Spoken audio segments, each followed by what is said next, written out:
6 Unexplained Mysteries of the Bermuda Triangle. The Bermuda Triangle, an area of the Atlantic Ocean between Florida, Bermuda, and Puerto Rico, has long fascinated and mystified the type of people who are wont to believe in paranormal activity and meddling extraterrestrial beings. What explains the mysterious disappearances of ships and airplanes in this area? Are there magnetic anomalies, giant unseen whirlpools, the Kraken, or are they all caused by overactive imaginations? Read about these top mysteries of the Bermuda Triangle and decide for yourself.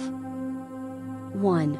Mary Celeste, the Dakota. A small British brig under Captain David Morehouse, spots the Mary Celeste, an American vessel, sailing erratically but at full sail near the Azores Islands in the Atlantic Ocean. The ship was seaworthy, its stores and supplies were untouched, but not a soul was on board. On November 7, the brigantine Mary Celeste sailed from New York Harbor for Genoa, Italy, carrying Captain Benjamin S. Briggs, his wife and 2-year-old daughter, a crew of 8, and a cargo of some 1,700 barrels of crude alcohol. After the Dakota sighted the vessel on December 4, Captain Morehouse and his men boarded the ship to find it abandoned, with its sails slightly damaged, several feet of water in the hold, and the lifeboat and navigational instruments missing. However, the ship was in good order, the cargo intact, and reserves of food and water remained on board. The last entry in the captain's log shows that the Mary Celeste had been 9 days and 500 miles away from where the ship was found by the Dakota. Apparently,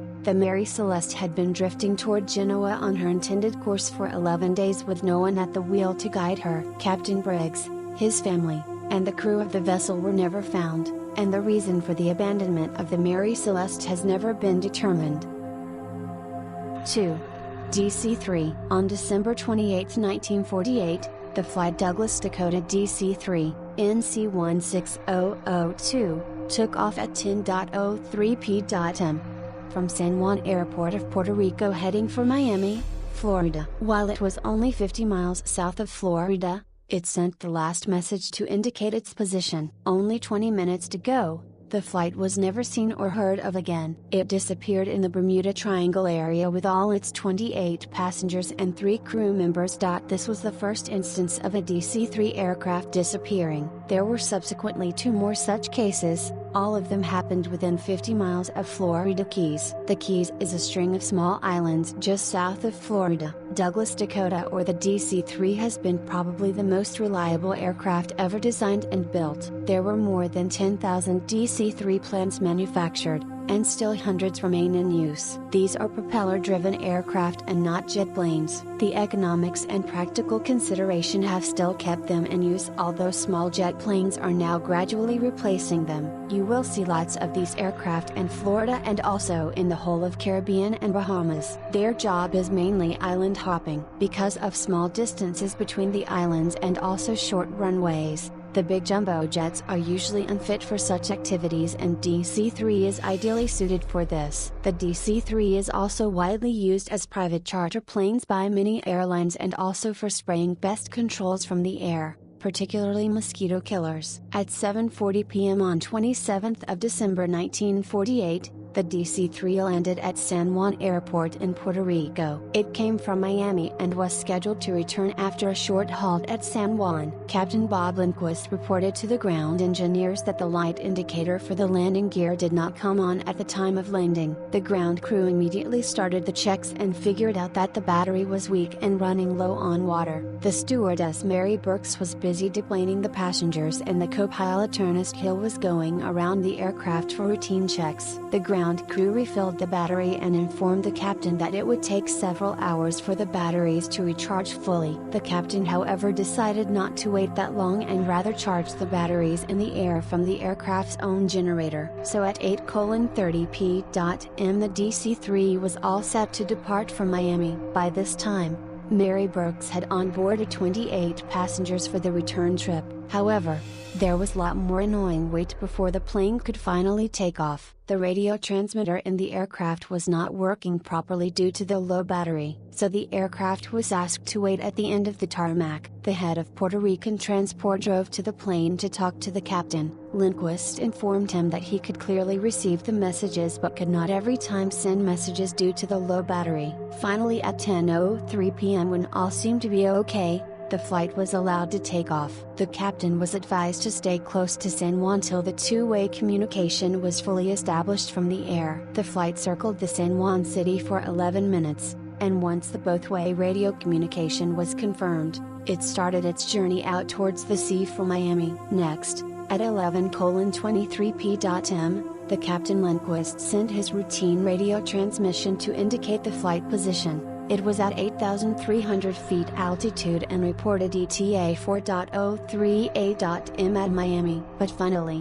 while the message was received at Miami Control Tower, which was some 700 miles away, there was no transmission received at San Juan, which was much closer. The captain next reported the flight position when it was 50 miles south of Florida and only 20 minutes to land. Strangely again, the message this time was received at New Orleans, which was about 600 miles away, and not Miami, that was so close by. New Orleans radio tower forwarded the message to Miami station, and that was the last time a message was ever received from the DC-3. The weather was normal. Repeated radio signals from the control towers did not get any response. The flight DC-3 had suddenly disappeared with all its passengers and crew. An explosion could have explained the aircraft getting disintegrated in the air, keeping no trace of anything. No one from near or around Florida had heard any explosion. Also, the waters at the Florida Keys area is so shallow that any debris could easily be seen. Even after long intensive search,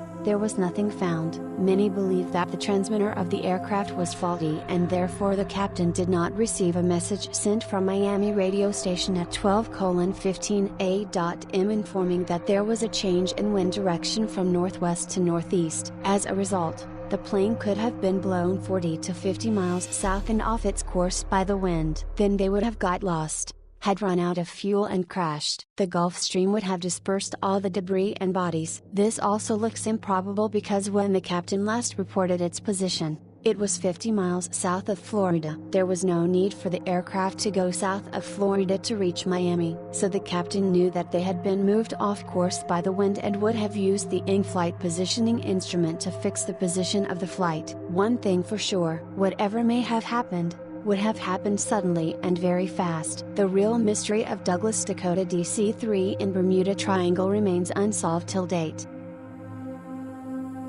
3.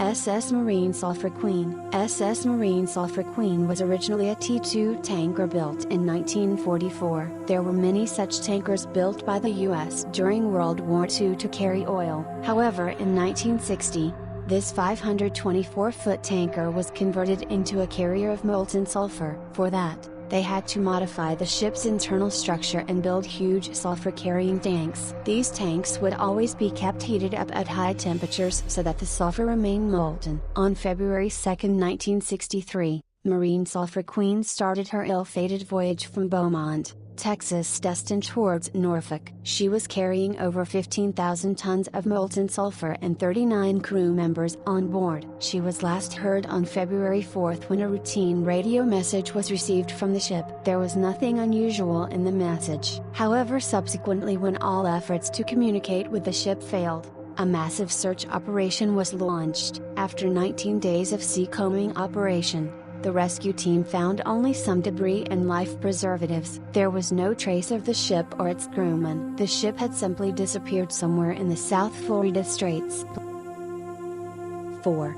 USS Cyclops. USS Cyclops was a massive carrier ship and supplied fuel to the American fleet during the World War I. The 522-foot Cyclops displaced 12,000 tons of water. On January 8, 1918, the ship started sail from the snow-covered Norfolk Navy port towards Rio of Brazil under the command of Lieutenant Commander Worley. The ship was only a few years old. The purpose of this voyage was to unload coal at Rio and load manganese ores used mainly for making steel. On January 28, the ship reached Rio. It would now dock here for 2 weeks, and as planned, Large amount of coal was unloaded and then 10,000 tons of manganese ores were loaded into the ship. So the ship is heavy and full. On the day of its departure, surprisingly some 73 local sailors were asked to board the ship, and more surprisingly, the American Consulate General of Rio, Gottschalk, also boarded the ship. When asked why, he mentioned that he wanted to enlist his name in the U.S. Army to serve the nation during the war. USS Cyclops then set sail again on February 16 with 309 persons on board and huge load of cargo. It was homebound for Baltimore via Bahia. Now there was another odd turn to the story. After the ship left Bahia, instead of sailing straight towards Baltimore, the captain took it to Barbados in West Indies on March 3. He said that they needed more fuel and supplies. Although the U.S. Consul General in Barbados did not feel the necessity of loading more coal and supplies, but the captain insisted, and it was finally done. On March 4, Cyclops set sail again and was scheduled to reach Baltimore on March 13, but it was never heard of again. When the ship did not reach Baltimore as scheduled, a massive search was initiated soon along her whole course. Every naval ship from Cuba to Puerto Rico searched for any possible debris, anticipating that it might have fallen prey to German submarines. However, there was no trace of Cyclops. 5. The Crystal Pyramid. Sensational claims suggesting a massive crystal pyramid lies 6,500 feet below the Bermuda Triangle have re-emerged online. Truth seekers claim this bizarre structure is the blame for the hundreds of planes and ships which have vanished in the area. Using technology unknown to modern science, the pyramid was apparently discovered by scientist Dr. Meyer Verlag in 2012. At a press conference in the Bahamas, Dr. Verlag apparently revealed the exact coordinates of the pyramid, which is supposedly 3 times the size of the Great Pyramid of Giza. According to Before It's News website, Dr. Verlag believes that further investigation into the secrets in the pyramid's center could reveal more information regarding the cases of mysterious disappearances associated with the Bermuda Triangle. Yet there is still no evidence to suggest the pyramid, or even Dr. Verlag, actually exists. Speaking to Mail Online, Nigel Watson, author of the UFO Investigations Manual, said, "There is always a mystique about pyramid structures. The fact that this is built of crystal provides it with a further coating of mystery and power, which implies it generates magical healing and paranormal forces. As with most claims, we need to dig deeper and find out if such a building exists, and if it does, how does it correlate with the disappearances inside the Bermuda Triangle?" At the moment it seems like it is an internet story that cleverly incorporates the beliefs in 3 major paranormal mysteries popularized in the 1970s, namely pyramidology, crystal power, healing, and the wonderful Bermuda Triangle that covers all types of unusual events in an area that encompasses a vast area of ocean. Fact-checking website Snopes exposed an article peddling the crystal pyramid theory as false in 2013. It wrote, "The only mystery here is how scientists around the world could have been rocked by something that they've never seen, and which exists only in fabricated paranormal pseudo-documentaries." 6.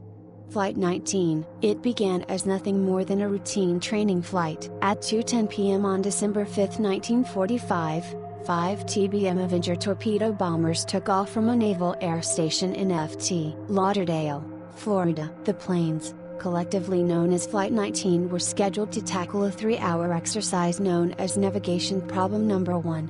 Their triangular flight plan called for them to head east from the Florida coast and conduct bombing runs at a place called Hens and Chickens Shoals. They would then turn north and proceed over Grand Bahama Island before changing course a 3rd time and flying southwest back to base. Save for one plane that only carried 2 men, each of the Avengers was crewed by 3 Navy men or Marines, most of whom had logged around 300 hours in the air. The flight's leader was Lieutenant Charles C. Taylor, an experienced pilot and veteran of several combat missions in World War II Pacific Theater. At first, Flight 19's hop proceeded just as smoothly as the previous 18 that day. Taylor and his pilots buzzed over Hens and Chickens Shoals around 2:30 p.m. and dropped their practice bombs without incident. But shortly after the patrol turned north for the second leg of its journey, something very strange happened. For reasons that are still unclear, Taylor became convinced that his Avenger's compass was malfunctioning and that his planes had been flying in the wrong direction. The troubles only mounted after a front blew in and brought rain, gusting winds and heavy cloud cover. Flight 19 became hopelessly disoriented. "I don't know where we are,"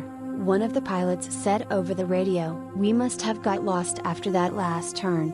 Lieutenant Robert F. Cox, another Navy flight instructor who was flying near the Florida coast, was the first to overhear the patrol's radio communications. He immediately informed the air station of the situation and then contacted the Avengers to ask if they needed assistance. "Both my compasses are out and I'm trying to find Ft. Lauderdale, Florida," Taylor said, his voice sounding anxious. "I'm overland, but it's broken. I'm sure I'm in the Keys, but I don't know how far down." Taylor's claim didn't seem to make sense. He'd made his scheduled pass over hens and chicken shoals in the Bahamas less than an hour earlier, but he now believed his planes had somehow drifted hundreds of miles off course and ended up in the Florida Keys. The 27-year-old had just transferred to Fort Lauderdale from Miami, and many have since speculated that he may have confused some of the islands of the Bahamas for the Keys. Under normal circumstances, pilots lost in the Atlantic were supposed to point their planes toward the setting sun and fly west toward the mainland, but Taylor had become convinced that he might be over the Gulf of Mexico. Hoping to locate the Florida Peninsula, he made a fateful decision to steer Flight 19 northeast, a course that would only take them even farther out to sea. Some of his pilots seemed to have recognized that he was making a mistake. "Damn it," one man griped over the radio, "if we would just fly west, we would get home." Taylor was eventually persuaded to turn around and head west, but shortly after 6 p.m., he seems to have cancelled the order and once again changed direction. "We didn't go far enough east," he said, still worried that he might be in the Gulf. "We may as well just turn around and go east again." His pilots probably argued against the decision. Some investigators even believe that one plane broke off and flew in a different direction, but most followed their commander's lead. Flight 19's radio transmissions soon became increasingly faint as it meandered out to sea. When fuel began to run low, Taylor was heard prepping his men for a potential crash landing in the ocean. "All planes close up tight," he said. "We'll have to ditch unless landfall. When the first plane drops below 10 gallons, we all go down together." A few minutes later, the Avengers' last radio communications were replaced by an eerie buzz of static. The Navy immediately scrambled search planes to hunt for the missing patrol. Around 7:30 p.m., a pair of PBM Mariner flying boats took off from an air station north of Ft. Lauderdale. Just 20 minutes later, however, one of them seemed to follow Flight 19's lead by suddenly vanishing off radar. The remains of the Mariner and its 13 crewmen were never recovered, but it's commonly believed that the seaplane exploded shortly after takeoff. Flying boats were notoriously accident-prone, and were even nicknamed flying gas tanks for their propensity for catching fire. Suspicions that the seaplane may have gone up in flames were all but confirmed by a passing merchant ship, which spotted a fireball and found evidence of an oil slick in the ocean. At first light the next day, the Navy dispatched more than 300 boats and aircraft to look for Flight 19 and the missing Mariner. The search party spent 5 days combing through more than 300,000 square miles of territory, to no avail. "They just vanished," Navy Lieutenant David White later recalled. "We had hundreds of planes out looking, and we searched over land and water for days, and nobody ever found the bodies or any debris."